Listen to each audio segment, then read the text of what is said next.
First up this morning, the markets are brimming with spring vegetables right now, but often we get there and we're stumped on what to choose and how to cook it. So John Sundstrom, chef and owner of Lark on Capitol Hill, has been known to inspire even the vegetable skeptics, and he's here to show us how to cook asparagus in 3 different ways. Welcome to the show. Thank you.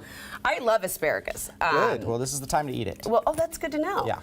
Did you know, by the way, it takes 3 years to grow from a seed? I knew it took a long time. We have a neighbor down the street from us who has an asparagus patch, and you never really know if it's working or not because it's very understated. You know, it doesn't really, nothing happens until it suddenly shoots up. How do you, by the way, pick asparagus? I mean, you've got, these are huge. These are huge asparagus. So in the restaurant, we like big asparagus. We think they're really succulent, juicy, have a lot of flavor. You could certainly buy lots of sizes. So they kind of start by grading. There's sort of pencil asparagus, which just sort of makes sense. It's skinny like a pencil. Then you've got medium or jumbo, and then this is like extra jumbo. So they are all great. The main thing is just you have to treat them a little bit different in your prep stage. So can I just start with some of that? Well, just let's start prepping. So the main thing is most asparagus you're going to need to trim off the bottom inch or two, and there's a trick. If you're not really sure where to cut it, you snap it. So some people just snap it, and that's how they do their prep. Because you know I'm a chef and I like things to be orderly and precision. What I do is I snap one, and that sort of tells me that's about where I want to cut it. Got it. And then I go through and I line them up. And I just cut it at about that spot. And you said it's specifically important with the bigger ones to make sure, because it can get a little tough. So this part down here is not going to be that delicious to eat, even for soup. I mean, we could maybe trim a little bit of this green part, but when it's kind of white like that, it's going to be pretty woody. Good to just go in your compost bin.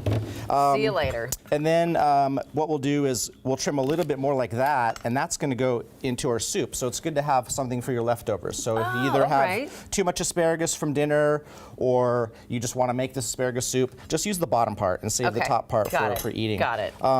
With the big ones, what I like to do is just peel them a little bit. We just kind of peel this bottom part. That way you don't have the stringiness so much? Exactly, because it will sort of stick in your teeth and just, you know, be a little fibrous. The last thing you want to see is me picking up my teeth. Right. So just like that, it's really easy.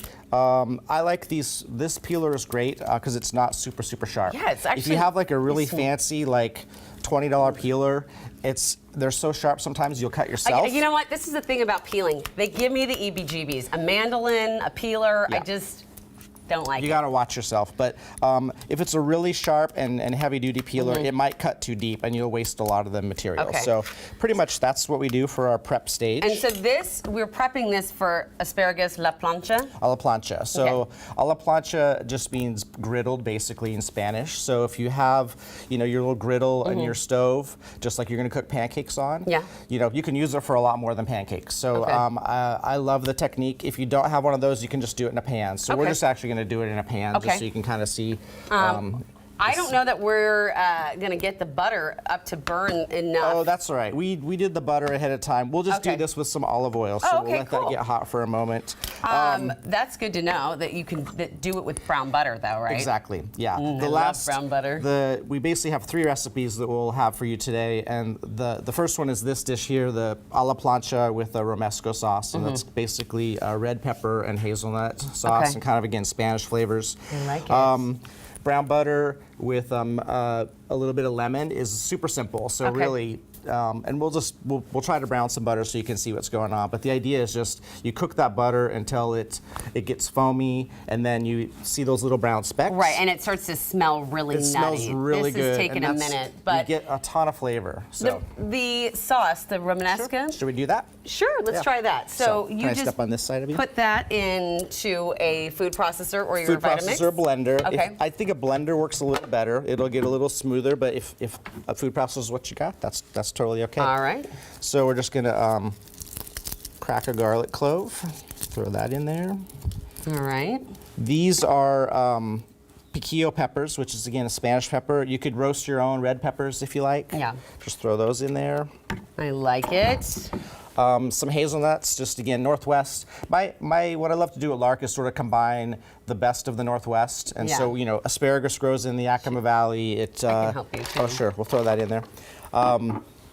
The hazelnuts are from the Northwest. This will be for our little garnish. Oh, for our garnish. For And the then fanciness. we and can then just an egg? do an egg. Yeah, you can Okay. either do a raw egg, but if you want to avoid, eating raw. Oh, this is a raw egg. Sorry, surprise. So it's basically like making kind of like a little aioli to order. Got it. All And right. we'll just put a pinch of salt in there. We only have about a minute left. Okay, As sure. we can probably mix that up, or we can just actually talk about the Sure. the brown butter lemon, but the asparagus soup I think is really interesting because Oh, it's as cool. you've been doing all this, you've been throwing the extra asparagus that's not trash away. And so how do you make asparagus soup? It's really simple. So we just do sliced onions. You can saute them a little bit, or you could just throw them in there and simmer it. So we use our asparagus trimmings, the sliced onion, a little salt, and then we usually use water, but you could use vegetable stock, chicken stock, whatever you like. And then again, blend it or food process it. Okay. And this is the fun part right here. You can help me with this. We're serving at the restaurant. We serve these as a little snack when you arrive. So it's sort of like a little gift from the restaurant. I love it. So what we do is we dip a little sake cup in some Okay. oil, and then this is basically a little salt with some grilled leek ash. Just so it's kind of like dipping a margarita glass. So do you want to do a couple of those for me? Okay, well, we're about out of time, so I should probably just try this. All right, we'll just try it. This is so amazing. That's the chilled soup, and then just Just sip dip it on with the it. on the little side of the salt there. So Oh my gosh. That that is good? such a unique flavor. Good, That good, is yeah. so good. and it's so simple. I mean, it's really only about 5 ingredients total. So I love it. I love it. John, thank you so much. My And pleasure. he is sharing all the recipes with us. You're going to find them on our website. Go check it out.